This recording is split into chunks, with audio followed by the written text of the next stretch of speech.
Hello, everybody. Welcome to the second annual Boston Globe Black History Month Film Festival. I'm Janae Osterheld, Boston Globe culture columnist and creator of A Beautiful Resistance, celebrating Black joy, Black lives, and the lives of other folks of color too. I have been so excited to help program this festival, and today I get to the enormous privilege and honor of being in community with some of my favorite and most inspiring people to talk about one of my favorite movies that is on the brink of its 25th anniversary on Valentine's Day. Today, we're here to celebrate Love Jones, and I want to introduce to you the Lisa Simmons, the artistic director of Roxbury International Film Festival, putting on for the culture, putting on for Boston, and loving us on the big screen and small.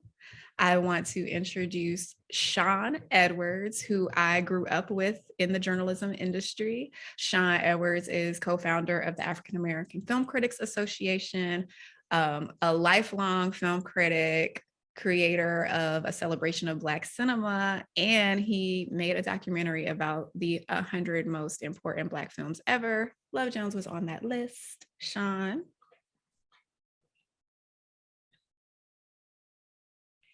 And last but certainly not least, if you can feel it, you can speak it. D. Ruff, creative director of Pulse Poetry, Boston's very own Darius Love Hall. Hi, D. Ruff.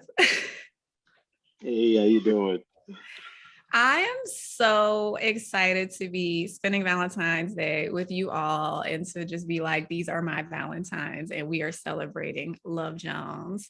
And since you are my Valentines, I want to give each of you your flowers for the way that each of you show up in the community and just represent for Black folks, for creatives, and hold space for me and for so many people who look like us on this beautiful Black History, Black Present, Black Futures Month, and this gorgeous Valentine's Day.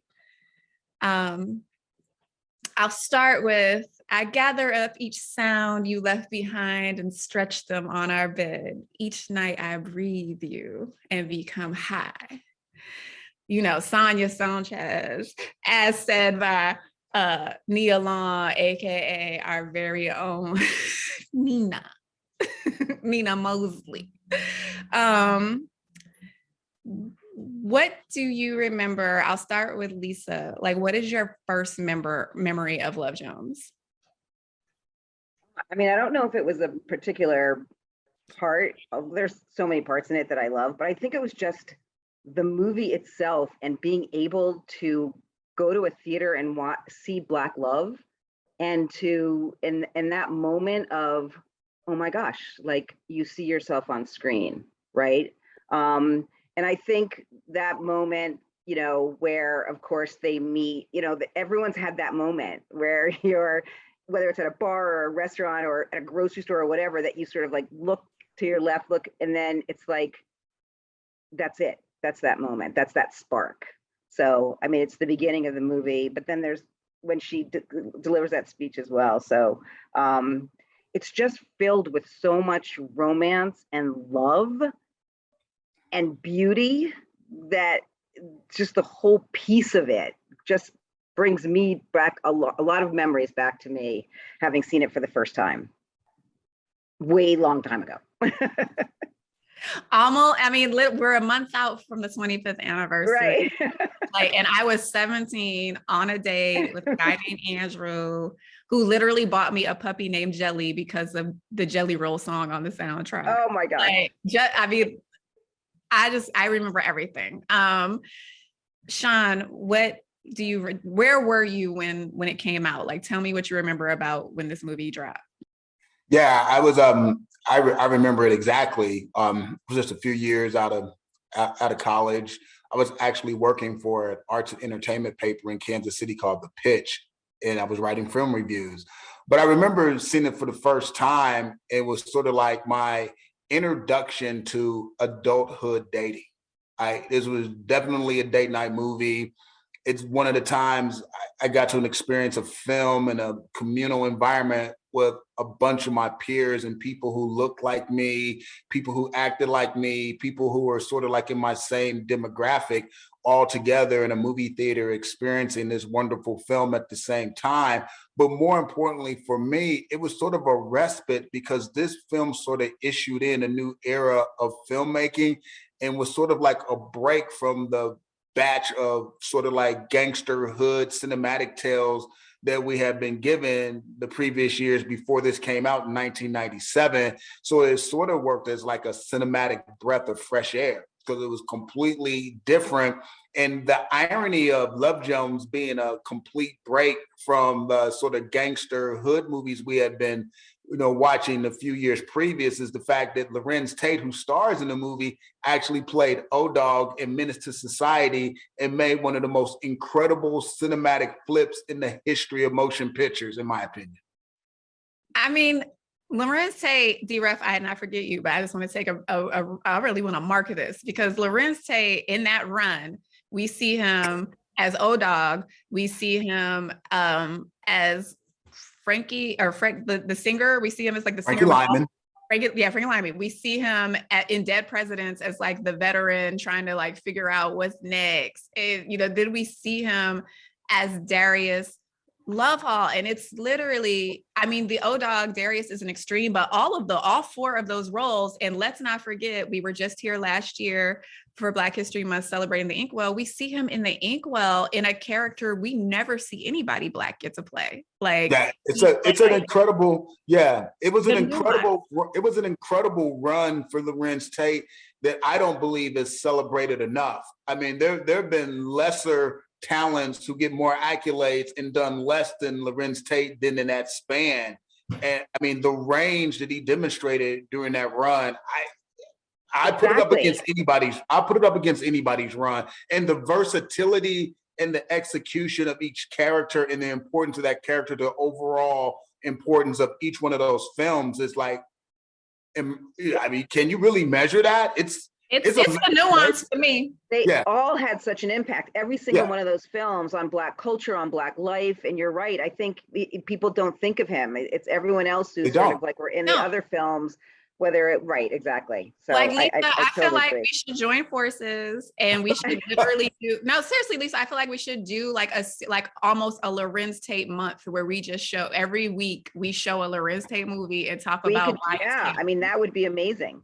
Just to give him props. Yeah, just to give him props and also to remind people, like when I celebrated Inkwell last Black History Month for that reason, because that character to me is still so powerful. And what Maddie did with Inkwell, like destigmatizing mental health and letting Black men be vulnerable and soft and tender. I mean, which he does, he brings a certain vulnerability to all his roles as a Black man, even when it is an O-Dog. D-Ruff, who is just phenomenally charming, is here with us. The poet, please tell me how this movie, like what you remember about being inspired by Love Jones. All right, so I was young when Love, not really young, right? But I was fairly young when Love Jones came out. So I wasn't really allowed to see Love Jones at first because Love Jones has its scenes, right? Yeah. So I wasn't allowed to see Love Jones at first. So last night was my first time watching Love Jones in its entirety as an adult. Wow. Yeah. And I'm going to sit here and say, based off of when it started, you were saying in 97, and me thinking about the time itself, there was the brothers, there was Best Man, there was like such to me, Love Jones seemed like it was the first or one of the first in the era after, like you said, like all of the violent films that we used to have during the New Jack era, New Jack Swing era, like everything just seemed to come out that used to be about selling drugs and how we were the top drug dealers in the city. And then all of a sudden you have Lorenz Tate going from being a whole gangster to being a whole lover, and kind of backing that whole thing out, especially like during the time when Bill Bellamy had his own little like roles in movies and stuff like that. But for me, the movie itself was beautiful to see in understanding how that ushered in Jason's lyric, poetic justice, and all those films that came in after. So it was really beautiful to watch that. As a poet, what is it like for you? Mm. I came up at open mic nights.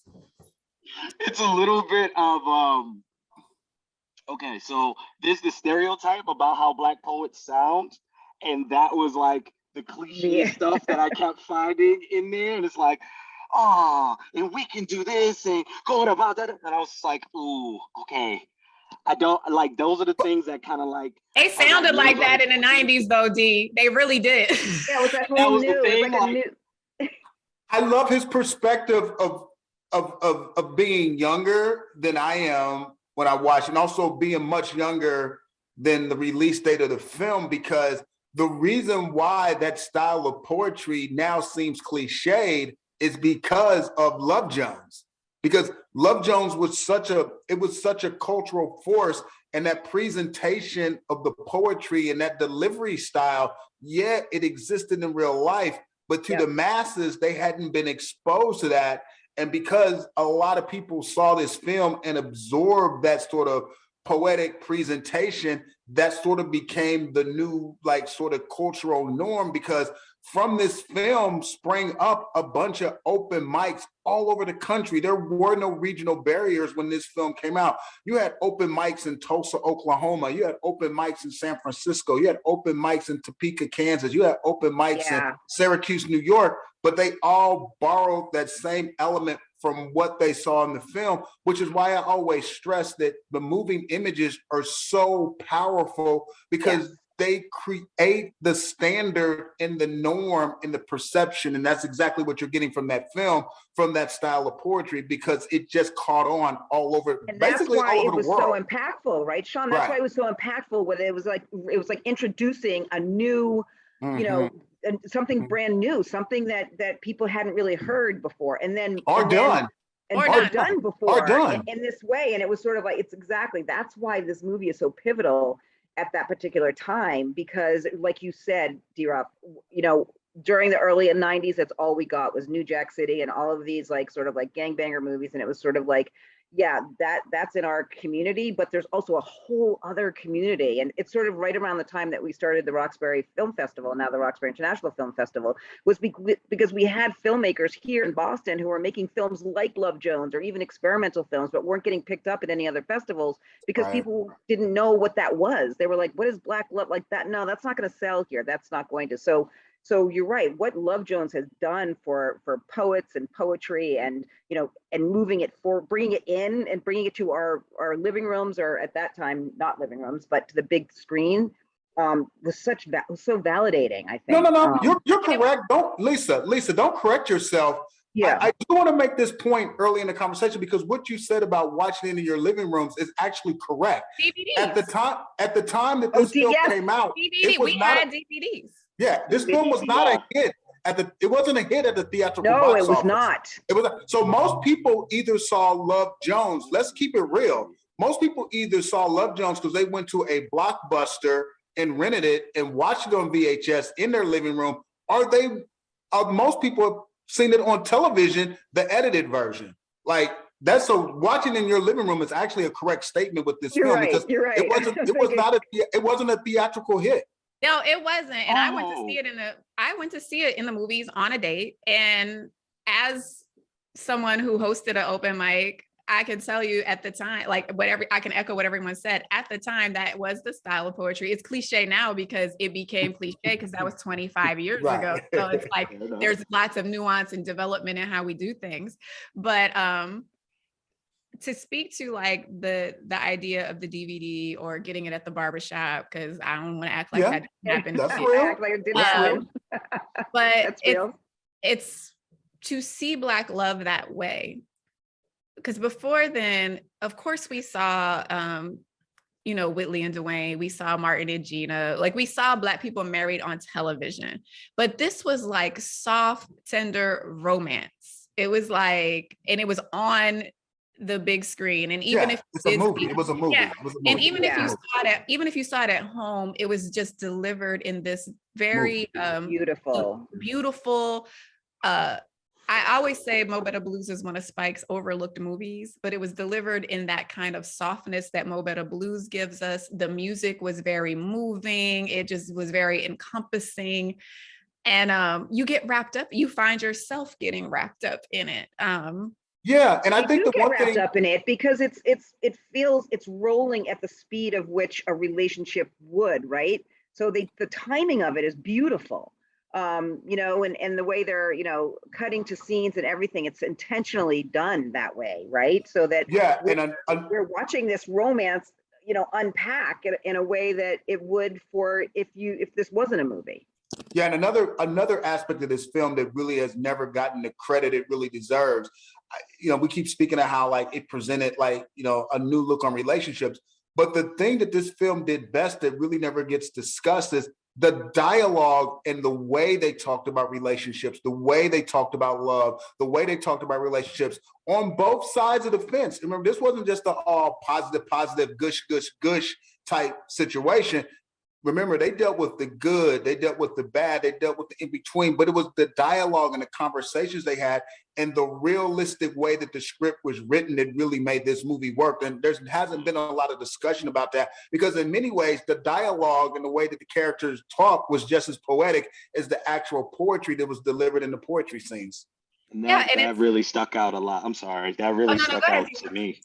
I was just saying that was one of the things that really, really did stick out was like the dialogue that Nina and her friend had in the cab when they Yes. first were intimate that first night and how they wanted to talk about it in that light. Like, yes, that is stereotypical to us men, some of us men that like, oh yeah, women's are talking about us behind our back. But the conversation that was had between the men when Darius was talking to his friend Vaughn when Vaughn was having the issue with his wife leaving.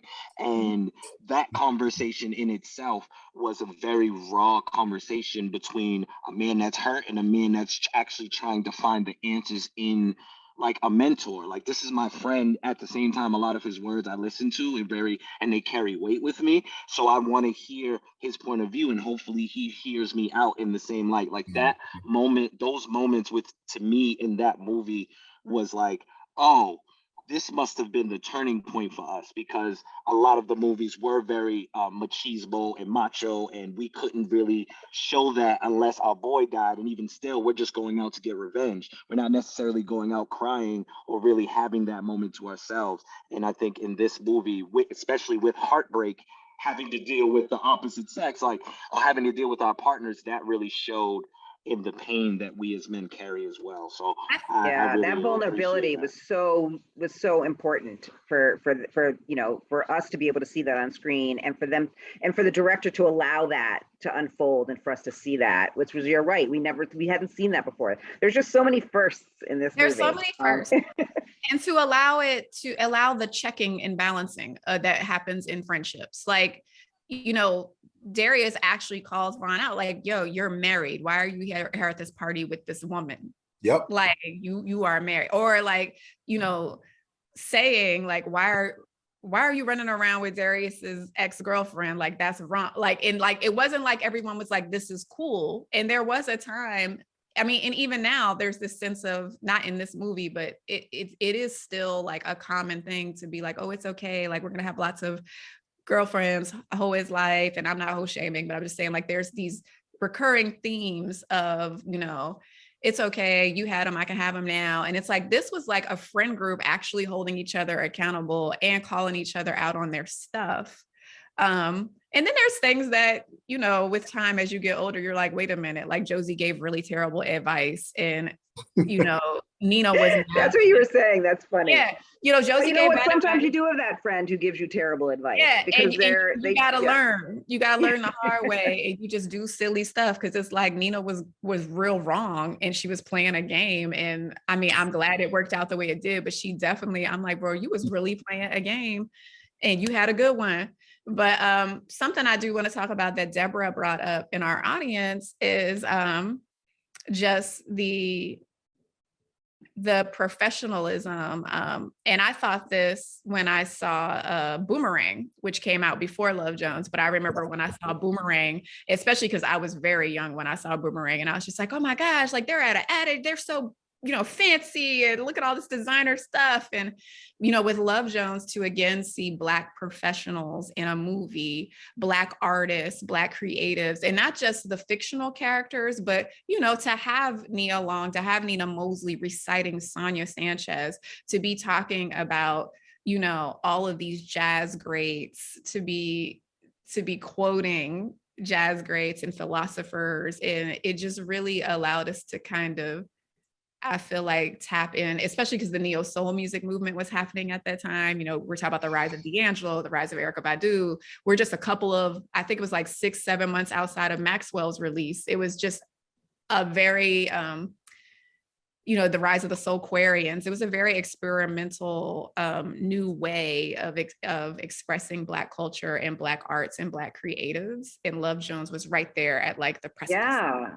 I mean, I Timing think is, you're yeah. right on. I mean, it's just, and sorry, Sean, it's also this, you know, this was like a time when we had so many Black actors, directors in the not, it's like in the late 90s, there were more people working than are today, really, right? And it was such an important, you're right, for all of those reasons. And that's why I think, again, Love Jones is such an important film, because it packs in all of those things. Music, you know, a lot of times Black films will introduce you to new, you know, new music. It'll introduce you to new events. It'll introduce you to new things. And that's one thing that, you know, for me, that I see too in the Black independent film world as well, which is incredible. You're constantly learning something when you're you know, taking part in viewing films like this.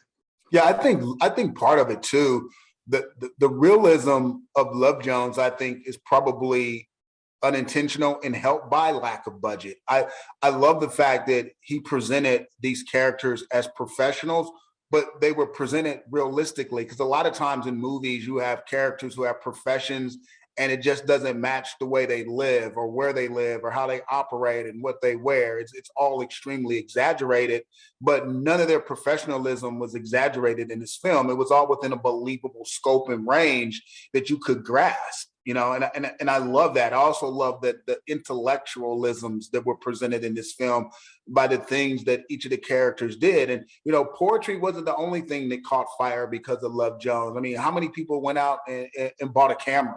You know, just the introduction of photography, the introduction, exactly, the introduction of being an artist on a different level. I mean, how many people Being out a there, writer, that you can yeah, as actually a be a writer, writer, yeah, that you're a writer and you're going to write I a love book. So that. many, Yeah, I love that about the film, that it introduced all these different professional elements that were, you know, not only looked attractive in the film, but looked doable and believable and achievable for the audience, because these were all things you could actually go out and aspire to do and actually accomplish. And I love that, you know, Well, I and it's loved it. And I love that it was written for our audience. It was written for a Black audience, it no, was right? 100%. No, yeah, there was, Absolutely, yeah, you know, it was so stuff. Yeah, it's yep. unabashedly, like, I know people sometimes have problems dealing with the term Black film, but Yeah. by every measure, this is a Black film. This is a FUBU classic. This is a for us, by us movie, Yes, all it day, was. every day. But the thing is that's important to say is, like, a thing can be for us and by us and still appreciated and loved by And it other is. audiences. And And this it film is. is. And And this it film is. is. This is a It film. absolutely. You know, I This, have friends who had never, you know, we all meet people and move different places. I hosted an open mic when I was in college at Norfolk State University in Virginia. Then I move out to Kansas City and I have all types of friends. I become friends with Sean. I have Black friends, but I also have a lot of white friends, like it's Kansas City. And a lot of them had not seen Love Jones. And I'm like, oh, you have to see Love Jones. I'm like, you like rom-coms, you'll love Love Jones. And then they see it and they're like, oh, wow, like they love Love Jones. And I'm like, I want to make this point because it's Black History Month, and Black History Month is American history. And it's like, it's very important to me that when we talk about things, it's like, yes, this is important for us to have Black love and see movies and representations like this, but it's important for everybody. Everybody. that's a Like, great point. so That's a great there's a point. huge point, because that's what I was trying to say too, that they're a photographer actually working in an agency or a writer writing a book. Like, Yes. it's important for everyone to see that, to understand that it's not, they're just not, you know, it's not a monolith. We're not a monolith. We No, have, no. we're not just gangbangers, and we're not just, you know, executives, but we're everything. And that's what I think this movie did too, for everyone to show, to take away the whole stereotype that we can't be these things, but that for us understanding we can be, but for others to see it and say, oh my God, I never thought of a Black writer. I never thought of a Black photographer, but look, this movie's showing me that this can happen. And that's what's really important about telling our own stories and making sure that we're writing them and that we're producing them and we're directing them. We're doing them for us, but we're also doing them from other people to say, we are not just this one thing. There are all of these other elements to us. What do you think happened? Because it's like we get this movie and it is a very Black movie with Black producers and Black writers and Black actors. And just, I mean, it's Black from all the way across the board. And then we don't see the writer, the maker of this film again. It's like there's no other follow-up to Love Jones. And I've seen him talk about this, and he so much deserves his flowers for what he gave to us, because his garden is still blooming. It's still blooming in the culture. And I saw him talk about how it's like you get shut out when you don't have when you try a thing and it does it, like, to you guys' point, it wasn't a blockbuster success. And it's like we don't have the ability to try things the way white filmmakers sometimes can, like, try a thing. You just answered you actually just answered the question. I'm very adverse to the business of film. I mean, full disclosure, I actually also work on the other side and now produce movies and make movies. And a couple of things happen, and you just said one of them. The movie lost money. When you're a Black filmmaker. I'm sorry, I didn't mean to cut you off. I just wanted to say, go ahead. You're just gonna throw in that small flex and not let us just sit here and like applaud you and give you flowers on your small flex, because you just did a small flex. Oh yeah, I'm on the other side doing movies and stuff too. No. Just wanted to give you your flowers too, sir. I tried to tease out his other side, D-Ruff, at the beginning. Sean does he's worked on a lot of movies, including big movies that we've all seen. Small flex, just a tiny one. I hate talking about myself, but I can sympathize with the situation of Love Jones, because it was a film that, if you know a little bit about the business, wrong studio, Black filmmaker, that, when you're a Black filmmaker, you don't get chances to flop, even if you're a big name filmmaker. This wasn't a self-produced film like a Spike Lee joint. So he didn't really have control to, like, push this one aside and jump out and do the next one, because not all of Spike Lee's movies have been hits, but because he controls his own narrative and, more importantly, his own finances, he's able to keep producing movies, and he just wasn't in that position. Also, it's 1997, so you're slowly drifting into the 2000s, and the whole landscape of both film and music would completely change in just 3 or 4 years down the road, which probably added even more woes to the fact that this wasn't a hit, and you couldn't rely on the music element to recoup the dollars anymore. It was just, a lot of this is timing. A lot of this is the fact that he was a Black filmmaker. Also in 1997, you got to realize there probably weren't that many Black people sitting in the executive suites at any of the studios at that time. So he probably didn't have anybody Sean, during fighting that for time him. too. Yeah, and Sean, during that time when, it was sort of like, oh, we know what people want to see, and we're going to jump on this, and we're going to do this. And then you're right, they didn't have enough money to do their next one. They couldn't raise the money because the studio wasn't going to give them money to do that. And so, and then the 2000s came along and things started to change a little bit. We didn't have a lot of these rom-coms. We had, like, Love and Basketball, another unbelievable movie. And now we're starting to see it more, right? Because you're right, people like Sean and others are at the front of the table. Right. They're at the table, and we're getting funding, and we're getting, it's now starting to move in that direction. So I'm hoping that we see a lot more. But the film is it still was a minor miracle that it was even moderately successful, because you got to also remember another thing too. In 1997, there weren't people like myself or Janae that were writing, because you got to remember, movies were at the mercy of the New York Times and the LA Times and Roger Ebert. You didn't get a great review, which at that time in 1997 was 99.9% all white men. So this movie was at the mercy of these white men understanding this film and writing positive reviews, which it did get several positive reviews. Like, the reviews weren't negative, and Roger Ebert praised this film, which is a minor miracle. But every prominent review of Love Jones in 1997, when it was initially released, were all written by white men. which doesn't, there's a lot of factors that this movie even came to be what it is a miracle within itself, because it was definitely for the Black community was self-discovery.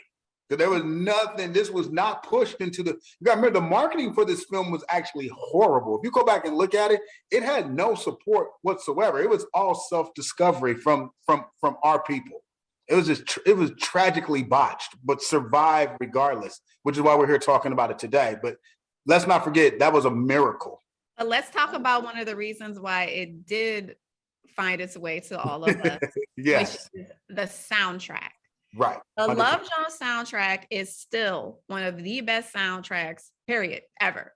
Like, not just Black, period. Not just Black, just period. Not just Black, just period. And I mean, we're talking Fugees with Miss Lauryn Hill. We're talking, Maxwell. We've got Kenny Lattimore, Brand New Heavies, like just so Groove Theory, Deion Ferris. Like, I don't want to. Don't forget Escape. Escape was on this joint. Escape was on here. And I don't want to. I'm not gonna. I don't want to do the thing where it's like you have to pick your one favorite song ever off the soundtrack. But it's Valentine's Day. We're all feeling a mood today. So if each of you could say off the soundtrack, what is your favorite song today on this Valentine's Day, on this Black History Month in 2022? What is the song off the soundtrack for you today that's speaking to you?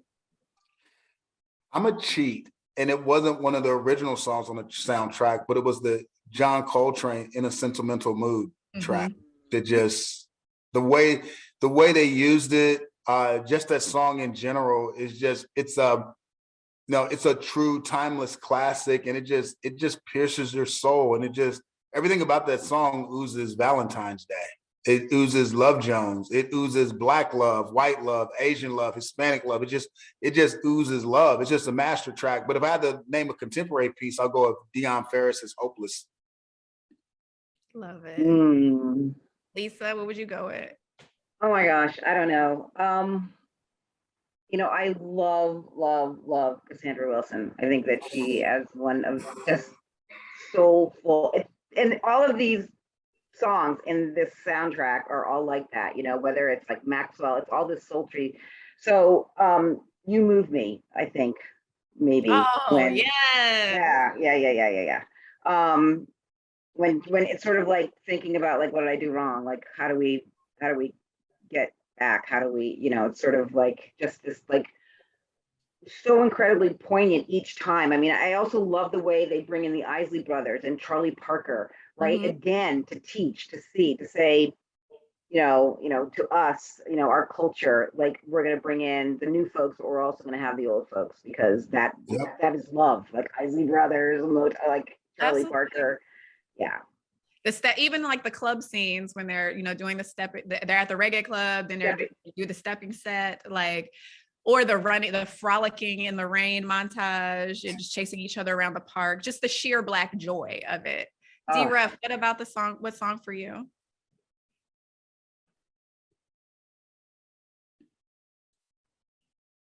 D, I think you might be muted. Yeah, we can't hear. He's not. Yeah, he's got mute. Oh, not. I can't. Yeah. Yeah, we can't. We can't hear you, D.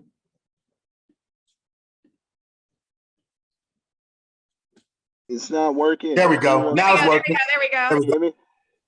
All right. So I was hoping that I don't get my card revoked today, because like I don't know all the songs on the soundtrack. I just know certain songs based on the fact that I like when I hear them. They're like those tunes that you hear so often that you probably heard on a Sunday morning or a Saturday morning when mama's cleaning, grandma cooking. Like you're used to hearing these songs.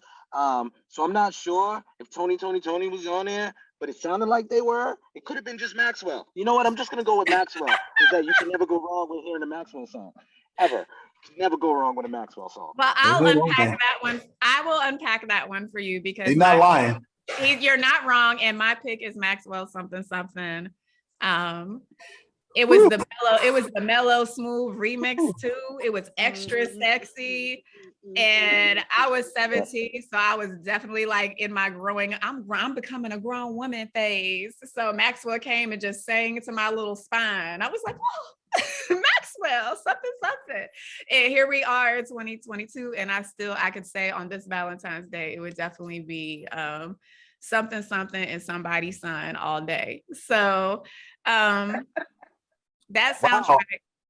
I love how no one chose the Fuji track with Lauryn Hill, who within a year later would become the biggest thing on the planet. I was gonna say something about that, about just Lauryn Hill, and again that we're saying that, you know, again, having these musicians on a film like this and giving them, you know, credibility and black film, and then we learned about them, and you're right, Lauryn Hill a year later becomes Lauryn Hill. And the Fugees at that time were one of the biggest acts in the world, globally in the world. No, they're big. For me, The Sweetest Thing is one of my favorite songs on the soundtrack, but I didn't pick it for today because somebody's son ain't making me feel like the sweetest thing I ever known.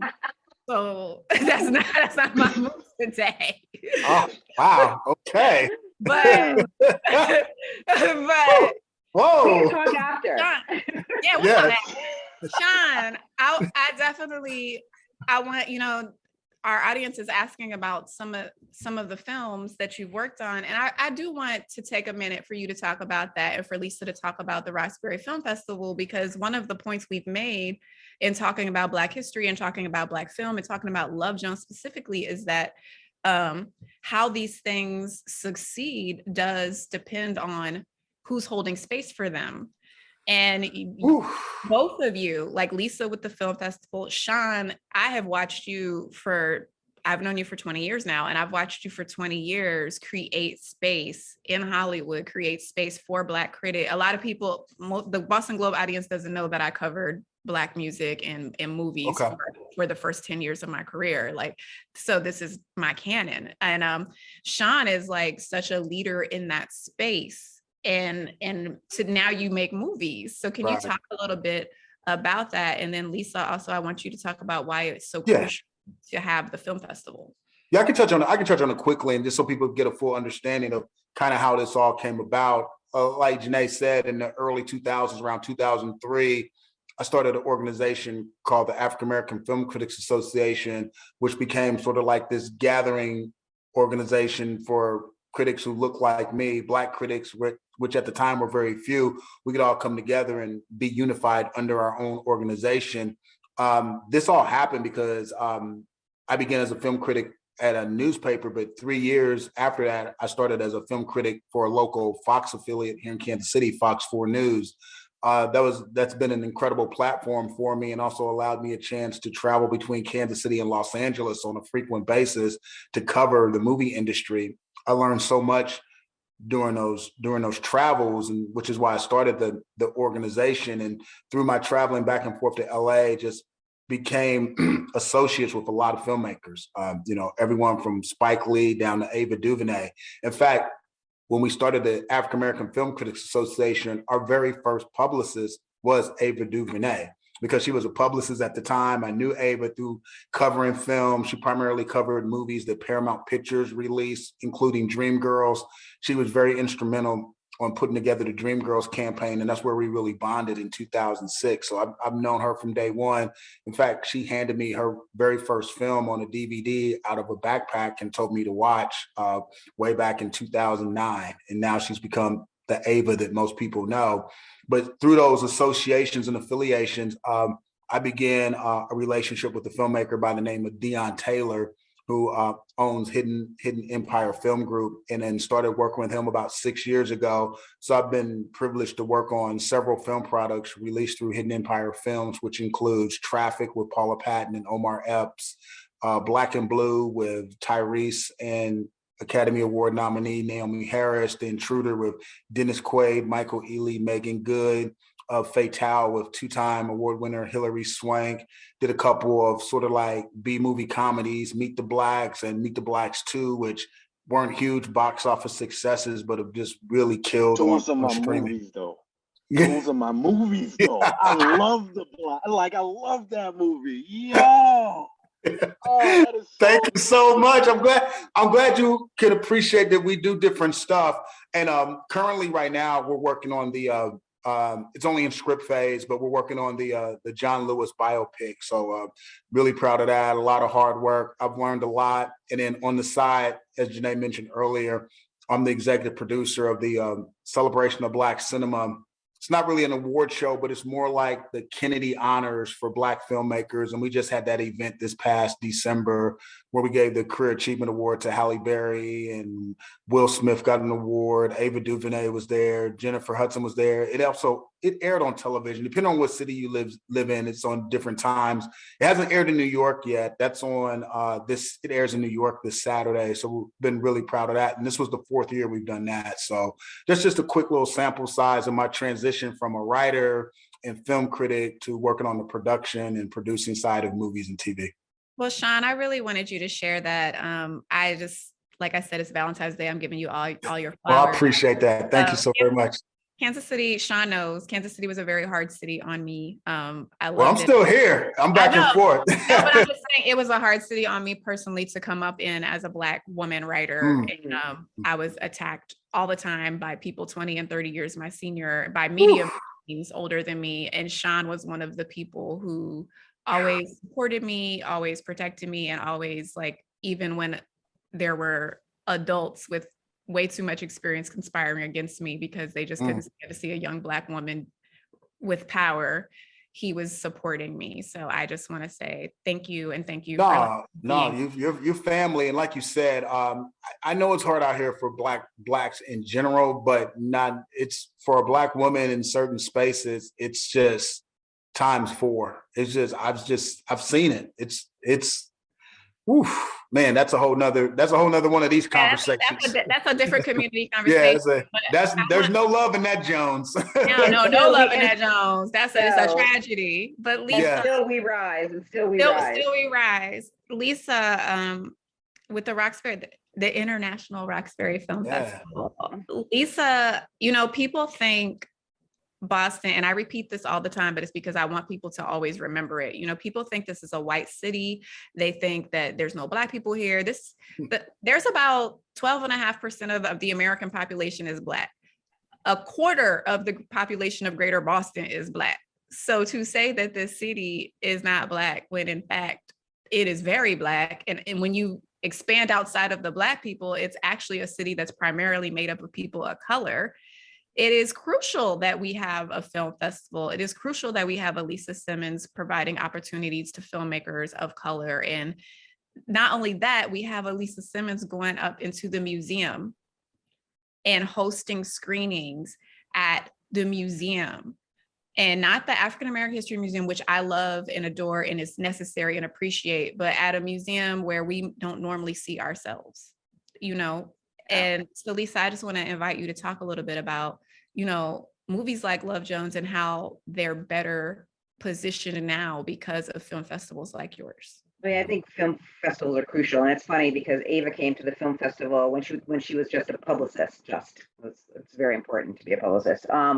But no, I think it's really important, and like I said before, the reason why the film festival started was because we had filmmakers here in Boston who weren't getting into festivals. They had beautiful films, but no one understood them, and so it was really created so that Black filmmakers could see their film in the big screen. And we've been a partner with the Museum of Fine Arts for 24 years. We're going on 24 years. So Love Jones came out the year before we started this festival. And it was crucial for me. It's crucial for me to have one of the most beautiful screens in the city supporting Black art. I think Black and brown art. I think you walk into this place, it validates, it's beautiful. Filmmakers have said, a lot, like I have never even seen my film on the big screen yet, and to see it there. So I think it's important. Those partnerships are really important. But I also want to say something to lift up what Sean was saying about, and what you were saying about Sean, that he was always there for you, and D-Ruff is probably the same way. We need to support each other. We need to lift each other up. This is the only, other communities do that all the time. There's not just room at the top for only one. Now is our time to be able to do that. And if we, and I think that the Roxbury International Film Festival is that. It's a filmmakers festival, and it's so important for us to lift up each one of those filmmakers, not a celebrity filmmaker, not a shorts filmmaker against a narrative filmmaker, feature-length filmmaker, all of the filmmakers, because all of the stories are so important. And if we don't help them and support them, then those stories aren't going to get out there, and you're going to see the same things, and your life is going to be determined on what you see on mainstream TV. That's not okay. That's why film festivals are important, because they bring in different ideas, they introduce you to different people, they educate you. There's so much activism in a lot of these movies, especially now. So for us, it's part of what we do to uplift, to send out love, to share these stories, to make sure all audiences see them, not just Black audiences, but all audiences. It's a really important part of sort of like what we do on the committee. But for me personally, I've made a couple of films. I have one that I've been making for 20 years, and maybe I'll get it made. But really, it's because of that, because if we need to support them in that space. Lisa, I'm so thankful for you. And, when I think about Love Jones, and then I think about safe spaces like these film festivals and poetry nights, when I saw Love Jones, I was in my senior year of high school, and I was in photography class already before the movie. I was already writing. I've been writing poems since I was in elementary school. So, I go off to my historically Black college. I take more photography classes. I take creative writing classes. I join the school paper. It's like I'm literally becoming the Khadijah James I always wanted to be. And I created a beautiful resistance for the Boston Globe because I wanted to see different narratives, the way that Love Jones gives us a different narrative, the way that the film festival gives us space to have these different narratives. And I say that to say there's a lot of work we have to do as Black creatives to create space and to disrupt the measurements that we've been given as a people. We get measured by our brutality, we get measured by our dead bodies.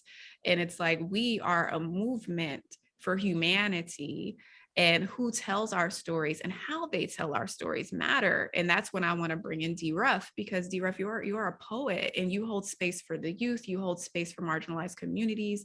You really allow us to be our own storytellers. Can you talk a little bit about why it is important that we hold the mic and share it? First, let me make sure I give you your flowers on that beautiful resistance that you have been doing. I have been watching, and I think at one point, I believe, like, I got a message sent, and I felt like, based off of the groups that you had within, I guess, the first season of A Beautiful Resistance, I didn't want to ever feel like I take away space from the group that you already had in. I would always want you and Lisa to share y'all beautiful resistance. We show beautiful Black people every day. Sean, you too. Go ahead, Zira. And I so understand, and that's one of the things that I thoroughly believe in, why we need to go and speak up. A lot of the times it's because not everybody, in the way that we're living now, not everybody acknowledges, one, the pain that they all suffer through within themselves, and how that can possibly affect the people that they either love and cherish. So the reason why speaking out is so key for me, at least, it offers up a vulnerability that allows people to kind of come and help. It's not necessarily screaming out for help, but it's allowing people to understand what it is that you're going through and try to support you however is best for you and however it is best for them. Because we sometimes like to overextend ourselves and help when we don't necessarily need to be helping, because we're not in the space to do so.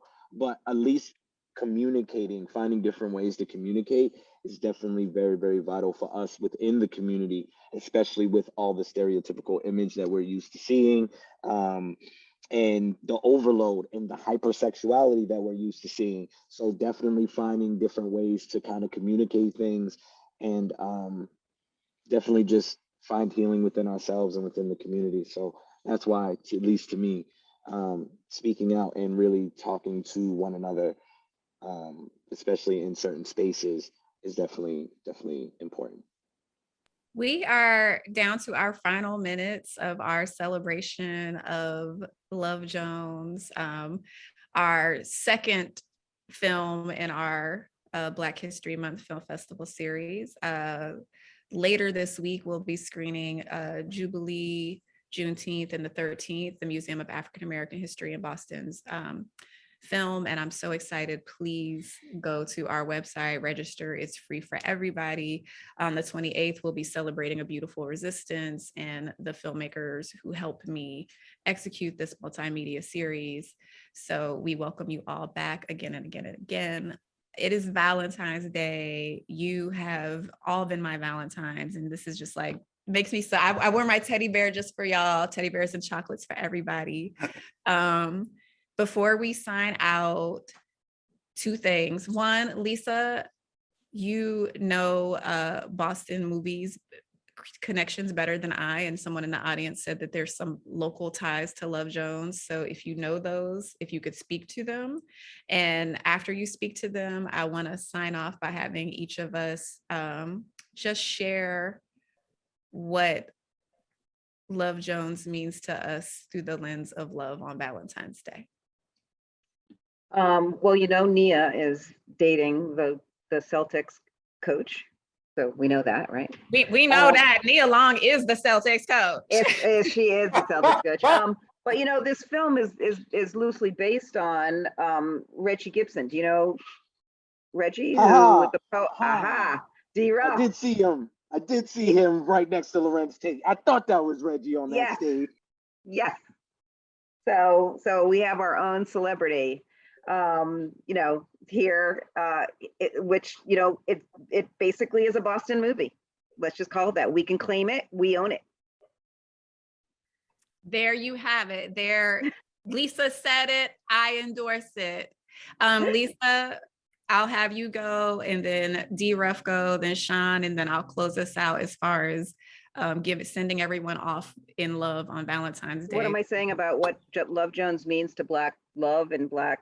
I think it means it's a pivotal movie that opened up the ability for us to see life and love and Black culture in a way that wasn't seen before, and it still stands as like an archival film for us to constantly be going back to understand the trajectory of where we were in 1997 and then where we are now. So I think it should be part of everyone's library, and I think that it helped shepherd in this new era of like The Best Man and other films like that, where we got to see Black culture, Black friendship, Black love. Love it. Thank you. D. Ruff?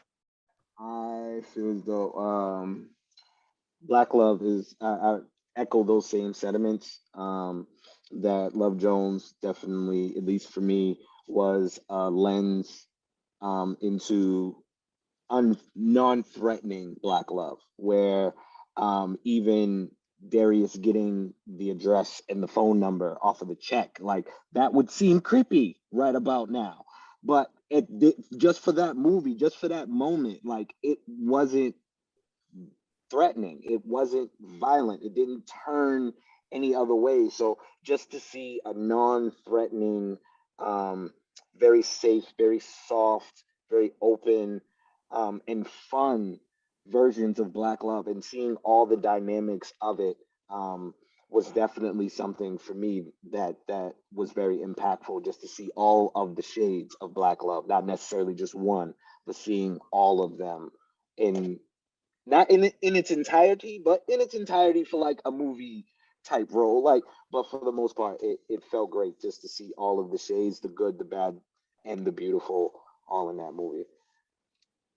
I love it. Sean? I guess for me, Love Jones represents making Black love and relationships normal. It's presenting us as actual humans who fall for one another, who like one another, who want to be in a relationship with one another. It also is like right on that edge of being an old school love story and a contemporary love story, because a lot about the film now can feel like a throwback, but a lot about the film now was giving us a glimpse of what love and relationships would be like in the future. For me, on this Valentine's Day, thinking about Love Jones and love, I think a lot about grace and how that movie allowed for forgiveness. It allowed for grace. It allowed for friendship. It allowed for people to mess up, take space. These two people went away for a year and, pursued their dreams and found each other again and said, I don't care. Let's make this work. Let's do this work. Let's do this work together to make this work. So as we close out, I just say, I love my Blackness and yours. I love everybody, no matter what your identity is, your ability to love and have the capacity to have grace for one another and forgive and build together. I have a Love Jones for that type of space holding. So happy Valentine's Day, everybody. An email will be sent out with the recording, with the links, with recaps of how you could go see all of Sean's mini movies, how you can take part in the Roxbury Film Festival, how you can get in with D Ruff and post poetry and open mics, and how you can share your A Beautiful Resistance, because all of you are indeed a beautiful resistance. Happy Valentine's Day. Thank you and bye. Happy Happy Valentine's Day. Valentine's Day. Thank you so Thank you. much. Thank you so much, Janae. Thank you.